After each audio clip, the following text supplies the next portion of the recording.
Hello दोस्तों, sociology classes में आप सबका स्वागत है। आज हम डिस्कस करने वाले हैं सिविल सोसाइटी के बारे में। सिविल सोसाइटी एक आसान चैप्टर है, लेकिन ये बहुत कंफ्यूजिंग है। बहुत सारे चैप्टर इससे सिमिलर है। ये इसका टर्म्स बहुत सारे कंफ्यूजिंग है, बहुत सारे चीज़ों से। हम आज डिटेल में इस क्लास को सिविल सोसाइटी क्या है, किस बारे में इसको पढ़ना है, कहाँ से इसको पढ़ना है, इसका फंक्शन क्या है, ये सारे चीज़ें आज हम देखेंगे। पहले देखते हैं कि सिविल सोसाइटी के अंडर आज हम सिविल सोसाइटी के कौन सी टॉपिक्स पर ज़्यादा फोकस करेंगे, इम्पोर्टेंस देंगे। पहले हम देखेंगे कि सिविल सोसाइटी है क्या, उसके बाद स्कोप ऑफ सिविल सोसाइटी और डेमोक्रेसी में क्या रिलेशन है, ये दोनों किस तरीके से एक दूसरे से रिलेटेड है, ये चीज़ आज हम डिटेल में जानेंगे। फिर देखेंगे फंक्शंस ऑफ सिविल सोसाइटी और आखिर में civil society as a promoter of democracy, मतलब सिविल सोसाइटी डेमोक्रेसी को कैसे प्रमोट करने में हेल्प करता है। ये सारे चीज़ें आज हम डिटेल में कवर करेंगे। अगर आप मेरे चैनल पे नए हैं तो चैनल को सब्सक्राइब कर लेना, और वैसे ही बहुत सारे सोशियोलॉजी के वीडियोस, इग्नो के मटेरियल के बहुत सारे क्लासेस आपको यहाँ पर मिलेंगे। ये क्लासेस यूपीएससी और नेट के लिए भी बहुत इम्पोर्टेंट है। ये क्लासेस मेनली इग्नो के एग्ज़ाम के है, एग्ज़ाम के रिलेटेड है। यहाँ पर सारे इम्पोर्टेंट टॉपिक्स आपको मिलेंगे, तो चैनल को सब्सक्राइब करके रखना और नोटिफिकेशन ऑन करके रखना। तो चलिए शुरू करते हैं। पहले देखते हैं कि सिविल सोसाइटी है क्या। What is civil society? Civil society refers to the realm of private sphere of an individual. मतलब सिविल सोसाइटी एक प्राइवेट स्फेयर है। किसी भी एक इंडिविजुअल का आसपास का जो प्राइवेट स्फेयर होता है उसको कहा जाता है सिविल सोसाइटी। सिविल सोसाइटी सिर्फ एक इंडिविजुअल का नहीं, वो इंडिविजुअल किस किस चीज़ से बहुत ज़्यादा इन्फ्लुएंस होता है, इसके बारे में आपको बताता है। सिविल सोसाइटी एक थर्ड सेक्टर के हिसाब से काम करता है। सिविल सोसाइटी ऐसे तो हमारा मेन दो सेक्टर्स है, गवर्नमेंट और बिजनेस। ये सिविल सोसाइटी हमारा थर्ड सेक्टर के हिसाब से काम करता है, जिसके अंडर में फैमिली, प्राइवेट स्फेयर, ये सारे चीज़ें आ जाती हैं। गवर्नमेंट और बिजनेस से हम बहुत डायरेक्टली हम समझ सकते हैं गवर्नमेंट क्या है, बिजनेस क्या है, ये हम पर डायरेक्ट इम्पैक्ट करता है। लेकिन सिविल सोसाइटी ही भी हमारे ऊपर उतना ही इम्पैक्ट करता है। क्या क्या इम्पैक्ट करेगा, कैसे फंक्शन करता है, ये सारे चीज़ें आज हम इस क्लास में डिस्कस करेंगे। अब देखते हैं सिविल सोसाइटी को हम कौन सी टर्म से कंपेयर कर सकते हैं। मतलब सिविल सोसाइटी क्या है, हम अपने सेंस के हिसाब से सिविल सोसाइटी को कैसे समझ सकते हैं। सिविल सोसाइटी एक एग्रीगेट है नॉन गवर्नमेंटल ऑर्गेनाइजेशंस और इंस्टीट्यूशंस का। मतलब हमारे आसपास जो भी नॉन गवर्नमेंटल इंस्टीट्यूशंस है या फिर ऑर्गेनाइजेशन है, इन सब को मिलाकर हमारा सिविल सोसाइटी बनता है। सिविल सोसाइटी के अंडर में हमारा गवर्नमेंटल जो ऑर्गेनाइजेशन है वो नहीं आता। सिविल सोसाइटी का मतलब हमारा एक ऐसा सोसाइटी जहाँ पर हमारा सारे फंक्शनिंग होंगे, लेकिन वो गवर्नमेंट के हिसाब से नहीं होंगे, वो नॉन गवर्नमेंट के हिसाब से होंगे। अपने हिसाब से बहुत सारे चीज़ों को हम चेंज कर सकते हैं, मॉडिफाई कर सकते हैं। हम भी वहाँ पर डिसीजन मेकिंग में इम्पॉर्टेंट फैक्टर के हिसाब से काम कर सकते हैं। जब भी हम सिविल सोसाइटी के बारे में बोलेंगे, यहाँ पर इंडिविजुअल और ऑर्गेनाइजेशन इन ए सोसाइटी, मतलब इंडिविजुअल और ऑर्गेनाइजेशंस इन ए सोसाइटी जो नॉन गवर्नमेंटल होंगे, वो लोग इंडिपेंडेंटली गवर्नमेंट के बाहर भी काम कर सकते हैं। गवर्नमेंट के इंडिपेंडेंट होंगे, मतलब गवर्नमेंट के ऊपर वो लोग डिपेंडेंट नहीं रहेंगे, वो लोग खुद से अपना जो काम है वो काम कर सकते हैं।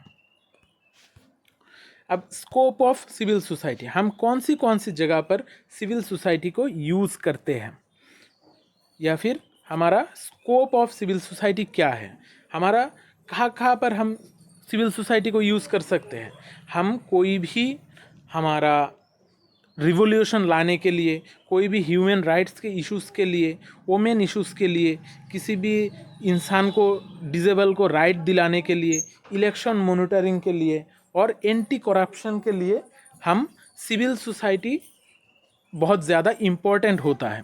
सिविल सोसाइटी का स्कोप बहुत बड़ा है, वो बहुत जगह पर काम कर सकता है। हमारा सोसाइटी में मेनली हम जो सारे डिसीशंस खुद लेते हैं, जो रेवोल्यूशन लाने की कोशिश करते हैं, वो सिविल सोसाइटी के द्वारा ही होता है।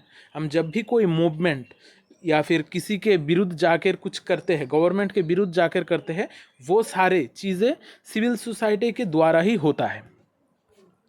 अब सिविल सोसाइटी और डेमोक्रेसी में क्या रिलेशन है, ये दोनों कैसे एक दूसरे को इम्पैक्ट करते हैं। हमारा जो सिविल सोसाइटी है, ये सिविल सोसाइटी और डेमोक्रेसी में बहुत ज़्यादा इंटर रिलेशन है।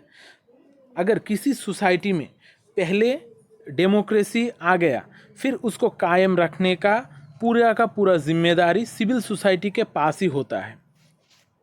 सिविल सोसाइटी के अलावा हम डेमोक्रेसी को कायम नहीं रख सकते। सिविल सोसाइटी एक ऐसा सोसाइटी है जो बाकी जो गवर्नमेंटल ऑर्गेनाइजेशन होगा या फिर इंस्टीट्यूशंस होंगे, वहाँ पर बहुत ज़्यादा अपना फोर्स क्रिएट कर सकते हैं। वो लोग किसी भी एक इंसान को वहाँ पर बैठे नहीं रख सकते। मतलब डेमोक्रेसी में तो गवर्नमेंट हर किसी का होता है, एक इंसान का नहीं होता है। ये सारे चीज़ें देखता है सिविल सोसाइटी, ताकि डेमोक्रेसी कभी हार्ट ना हो, डेमोक्रेसी बनाए रखे। वहाँ पर लोगों को सारे डेमोक्रेसी में सारे चीज़ें फैसिलिटीज़ मिलते रही। ये सारे चीज़ें सिविल सोसाइटी देखेगा। अगर सिविल सोसाइटी नहीं रहा तो हमारा जो डेमोक्रेसी होगा, ये डेमोक्रेसी ऑटोक्रेसी में बदल जाएगा और लोगों में बहुत तनाव बढ़ जाएंगे और सोसाइटी का एग्जिस्टेंस में ही खतरा आ जाएगा।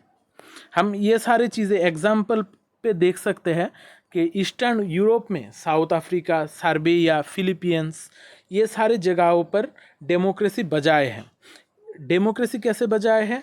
जब भी उनको पॉलिटिकल इंडिपेंडेंस मिला, इंडिपेंडेंस के बाद सिविल सोसाइटी ने वहाँ पर बहुत ज़्यादा प्रेशराइज करना शुरू किया।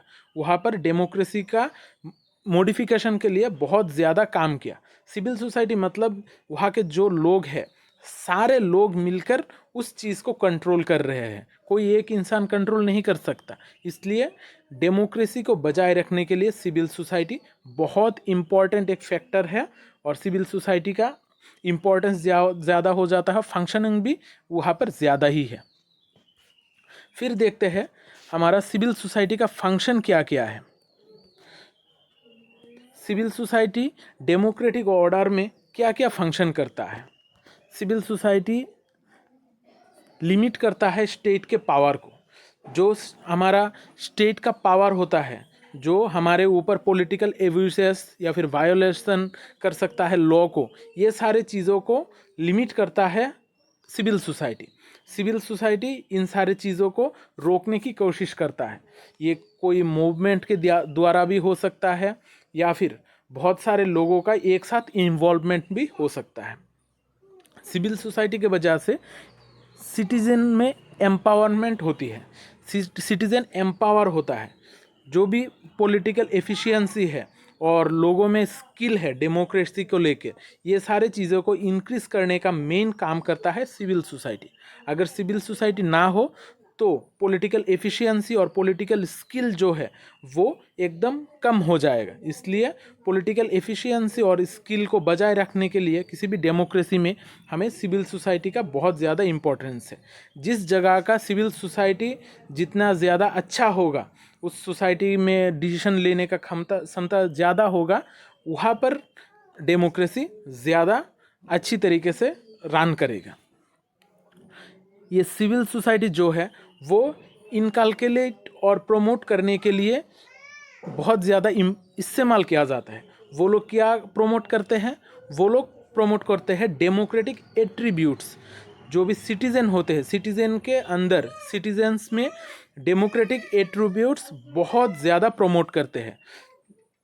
जो भी डेमोक्रेटिक एट्रीब्यूट्स उनके अंदर रखने हैं और कौन से बढ़ाने हैं, ये सारी चीज़ें सिविल सोसाइटी का काम होता है।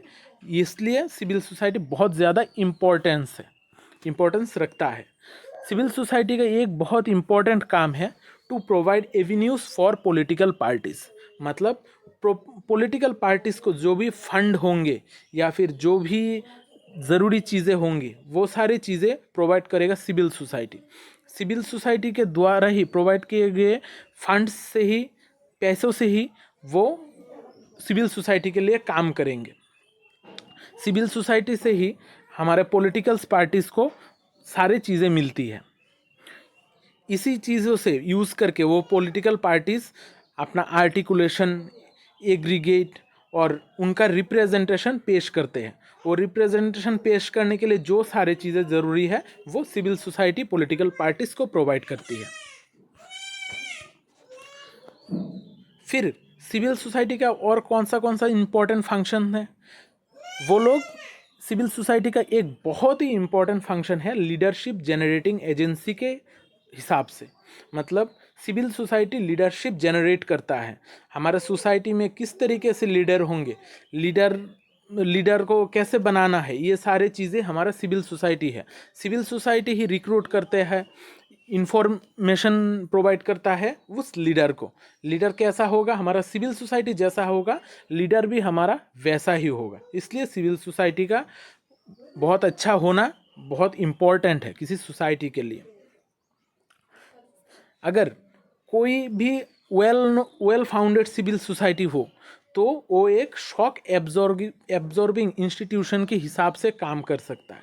मतलब अगर अचानक से बहुत सारे बदलाव आ जाए सोसाइटी में, बहुत सारे कल्चर्स एक साथ कोलाइड कर जाए, एक साथ रहना शुरू करे, अगर कोई वेल फाउंडेड सिविल सोसाइटी हो तो वो शॉक को वो ऑब्जर्व कर लेगा, वहाँ पर कोई प्रॉब्लम नहीं होगा। लेकिन कोई सिविल सोसाइटी, जैसे अगर हम बताए, अगर गांव में बहुत सारे कल्चर्स एक साथ मिक्स हो जाए तो बहुत प्रॉब्लम क्रिएट हो सकता है।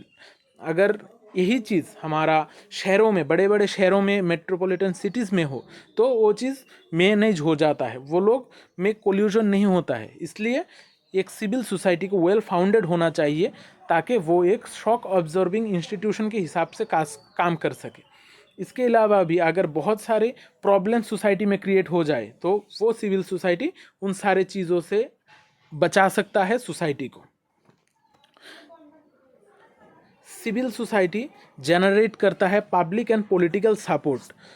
किस चीज़ के लिए? इकोनॉमिक और पॉलिटिकल रिफॉर्म के लिए। अगर किसी सोसाइटी को इकोनॉमिक और पॉलिटिकल रिफॉर्म चाहिए, मतलब सोसाइटी में इकोनॉमिकली बहुत ज़्यादा चेंजेस करना चाहिए, तो वो जनरेट करता है सिविल सोसाइटी। इसलिए वो पॉलिटिकल सपोर्ट और पब्लिक सपोर्ट, ये सारे सपोर्ट जनरेट करेगा सिविल सोसाइटी। अगर कोई भी सिविल सोसाइटी बहुत अच्छे रूटेड हो, मतलब उसका नींव अच्छा हो, तो वो आइडेंटिफाई और ट्रेन कर सकता है नए पॉलिटिकल लीडर्स को। नए पॉलिटिकल लीडर्स को ट्रेन करेगा सिविल सोसाइटी ही। वो ही आइडेंटिफाई करेगा कि ये एक अच्छा लीडर बनेगा, इसको ही लीडर बनाना चाहिए। नहीं तो कौन डिसाइड करेगा कि कोई अच्छा लीडर कैसे बनेगा, उसको ट्रेन कौन करेगा? ये सारे काम करता है सिविल सोसाइटी। सिविल सोसाइटी का मतलब ही है हमारा आसपास का जो सोसाइटी है, वहाँ के जो लोग हैं, उनको ही कहा जाता है सिविल सोसाइटी। अब सिविल सोसाइटी कैसे प्रमोट करता है डेमोक्रेसी को? वो पहले पब्लिक एडुकेशन के द्वारा प्रमोट करता है। मतलब जब भी हमारे सोसाइटी में अवेयरनेस की ज़रूरत है, वो हमें पब्लिक एडुकेशन ही प्रोवाइड करता है। एडुकेशन ही हमारा डेमोक्रेटिक सिस्टम का अवेयरनेस का मेन कार्य करता है। मतलब एडुकेशन से ही हमें डेमोक्रेसी के सारे स्टेप्स पता चलता है कि हमें डेमोक्रेसी में कैसे रहने होंगे, कैसा रहना चाहिए, ये सारे चीज़ें एडुकेशन ही हमको प्रोवाइड करता है। इसलिए एडुकेशन बहुत ज़रूरी है। एडुकेशन के द्वारा ही हमारे डेमोक्रेसी को प्रमोट करता है सिविल सोसाइटी। ये एक वॉइस ऑफ स्टेक होल्डर्स है। मतलब जो भी लोग सिविल सोसाइटी में रहते हैं, उन सारे लोगों का वॉइस है ये। वॉइस मतलब उनका जो भी बोलना होगा वो सारे लोग इकट्ठे होकर बोलेंगे, या फिर उनका एक रिप्रेजेंटेटिव रखेंगे कि नहीं, हमारे सोसाइटी की तरफ से ये इंसान खड़ा हो सकता है, ये हमारा नेता बन सकता है, ये हमारा पॉलिटिकल लीडर बन सकता है। इसलिए वॉइस, जो भी उनका उस सोसाइटी का वॉइस होगा, वो सिविल सोसाइटी ही जनरेट करेगा और डेमोक्रेसी को बजाय रखने में हेल्प करेगा। फिर पॉलिसी इनपुट्स में गवर्नमेंट जब भी कोई पॉलिसी बनाएगा तो सिविल सोसाइटी को मद्देनज़र रखते हुए ही बनाना पड़ेगा। उसको देखना होगा कि सोसाइटी क्या चाह रहा है। इसलिए सोसाइटी के लोग जितने ज़्यादा इन्फ्लुएंस कर पाएंगे पॉलिसी मेकिंग को, उतना ज़्यादा उस सिविल सोसाइटी के लिए अच्छा है। फिर देखते हैं transparency of governance. Civil society transparency of governance में बहुत ज़्यादा इम्पोर्टेंस रखता है। सोसाइटी को ट्रांसपेरेंट रखने के लिए सिविल सोसाइटी बहुत सारे स्टेप्स फॉलो करता है कि सोसाइटी को कैसा होना चाहिए, हमारा गवर्नमेंट के सिस्टम को किस तरीके से एक्ट करना चाहिए, ये सारे लोग मिलकर ही डिसाइड करते हैं। अगर कोई भी काम गवर्नमेंट सिविल सोसाइटी के इजाज़त के बगैर या फिर उनके विपक्ष में करेंगे तो वो लोग रिवोल्यूशन कर सकते हैं, वो लोग बहुत सारे रिफॉर्म के मूवमेंट कर सकते हैं। इस तरीके से ट्रांसपेरेंसी ऑफ गवर्नमेंट बजाय रखने के लिए सिविल सोसाइटी बहुत ज़्यादा इम्पॉर्टेंट रोल प्ले करता है। फिर पब्लिक अकाउंटेबिलिटी, मतलब पब्लिक को उनका जो हक है वो दिलाने में सिविल सोसाइटी ही सबसे आगे होता है। जो भी चीज़ें चाहिए या फिर उनको किस तरीके से रहना चाहिए, ये सारे चीज़ें सिविल सोसाइटी ही प्रोवाइड करता है। इसलिए डेमोक्रेसी को बजाय रखने के लिए सिविल सोसाइटी बहुत एक इम्पॉर्टेंट रोल प्ले करता है। और लेजिटिमेसी का मतलब ही है हमारा कोई लॉ को फॉलो करना, रूल बाय द लॉ। अब लेजिटिमेट, जब भी डेमोक्रेसी कोई लेजिटिमेट होगा तो हमारा सोसाइटी अच्छा होगा। जो भी रूल्स बनाएगा वो सारी चीज़ें सिविल सोसाइटी फॉलो करेगा, लेकिन वो लोग उनके हित में होना चाहिए, सिविल सोसाइटी के हित में होना चाहिए वो लोग लेजिटिमेट रूल्स। इसलिए सिविल सोसाइटी हमारा बहुत एक इम्पॉर्टेंट टॉपिक है, हमें इसको अच्छी तरीके से समझना होगा। अगर ये आप अच्छे तरीके से समझ गए तो बहुत सारी चीज़ें आपका क्लियर हो जाएंगी। तो आज का क्लास यहाँ तक ही। अगर क्लास अच्छा लगा हो तो लाइक और सब्सक्राइब कर देना और दोस्तों में शेयर कर देना, क्योंकि शेयरिंग इज़ केयरिंग। तो मिलते हैं अगले क्लास में, तब तक अच्छे रहिए, स्वस्थ रहिए और दोस्तों में प्यार बांटते रहिए। जय हिंद।